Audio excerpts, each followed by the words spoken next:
Bonjour, je suis Hélène Grosbois, je suis activiste pour la biodiversité et puis je fais de l'agriculture et je viens d'écrire un livre qui s'appelle La disparition du vivant et moi.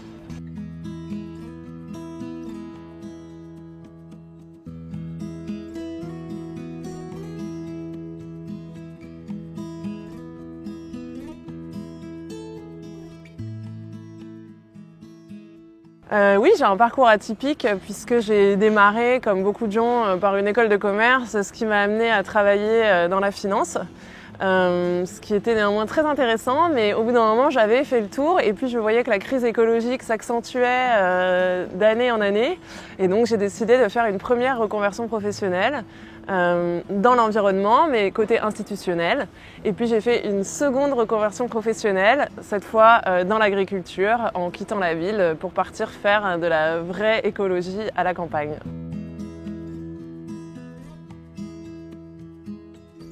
Le livre s'appelle La disparition du vivant et moi parce que peut-être que certains d'entre vous ne le savent pas encore, mais on est rentré dans une dynamique de grande extinction de masse, la 6e grande extinction de masse, qui est extrêmement grave et c'est un sujet dont on ne parle pas assez. Et puis le et moi, c'était aussi pour inclure le public dans le livre, lui donner envie de lire le livre. Les points importants de ce livre, c'est d'abord d'insister sur les causes. Parce qu'en réalité, il y a un malentendu autour des causes. Moi, comme beaucoup de personnes, lorsque je suis rentrée dans l'environnement, j'ai d'abord beaucoup travaillé sur le climat. Et puis faire cette reconversion, cette double reconversion professionnelle en agriculture m'a amené à prendre conscience qu'il y avait énormément d'incohérences entre ce que j'observais et puis le narratif ambiant autour de l'écologie.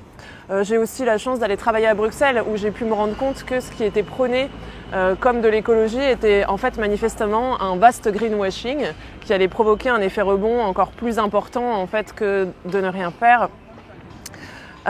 Et donc insister sur les causes c'est important puisque en réalité la cause de cette extinction c'est principalement l'usage des pesticides de manière massive, particulièrement en Occident et particulièrement depuis 70 ans, parce qu'en réalité les pesticides sont des armes de guerre chimiques créées pour tuer et ils ont donc des effets vraiment dévastateurs. Dans les causes évoquées, il y a aussi la déforestation, mais en réalité on sait qu'il y a un effondrement de la biomasse, y compris dans les forêts. Et puis l'aménagement du territoire en Occident, il date du Moyen-Âge, donc cette dynamique d'extinction qui, elle, n'a que quelques décennies, cadre mal en réalité avec les causes souvent évoquées. Et puis ensuite le livre parle aussi d'un problème plus épistémiologique, plus philosophique, un petit peu du sens qu'on veut donner à ce qu'on fait et pas seulement comment on fait les choses, mais pourquoi on fait les choses.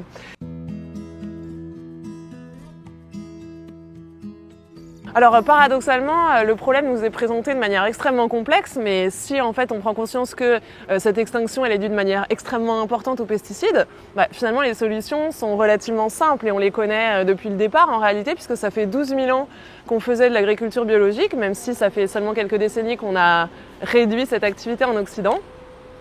Mais en fait, les solutions, c'est d'abord et avant tout d'arrêter de mettre des pesticides partout dans la nature, donc d'arrêter de mettre des armes de guerre chimique créées pour tuer partout dans la nature, ce qui par ailleurs aidera cette restauration, enfin le fait de recréer de la biodiversité, permettra aussi de réduire l'impact du réchauffement climatique. Donc c'est vraiment faire d'une pierre deux coups, parce que même si on réduit le climat, le problème du réchauffement climatique, cela ne voudra absolument pas dire qu'on restaurera la biodiversité nécessairement et qu'on sortira de cette dynamique d'extinction.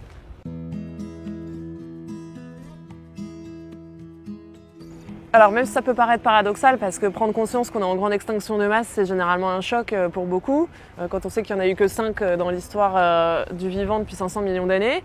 Mais je suis optimiste pour une raison assez cruelle en réalité, c'est que tout le monde est en train de tomber malade. Et que les alertes lancées par exemple Rachel Carson dans les années 60 ou d'autres, aujourd'hui sont en train de se réaliser. Et donc c'est vraiment pas le moment d'abandonner en réalité. À un moment, il va falloir que l'État s'explique sur comment le cancer peut être la seconde cause de mortalité sur les enfants dans notre pays. Parce que les causes généralement évoquées par la majorité des gens, c'est l'alcool, le tabac et la vieillesse. Or, les enfants ne fument pas, ne boivent pas et ne sont pas vieux. Donc oui, paradoxalement, le fait que les effets deviennent extrêmement visibles sur les humains, parce qu'ils sont très visibles sur la biodiversité depuis longtemps, me rend optimiste. Il va bien falloir qu'on arrête d'empoisonner nos enfants et la biodiversité.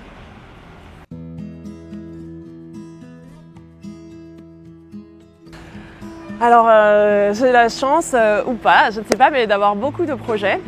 Parce que justement, on est très peu nombreux à parler des pesticides, donc il faut qu'on en parle.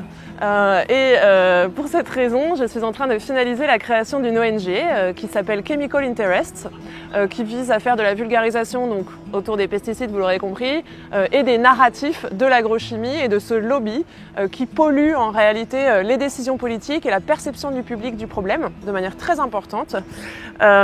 J'ai comme projet aussi de continuer à faire de l'agriculture. En fait, ce terrain sur lequel je fais de l'agriculture me permet d'expérimenter, de comprendre, de pouvoir démêler le vrai du faux, toujours pareil sur ce narratif ambiant.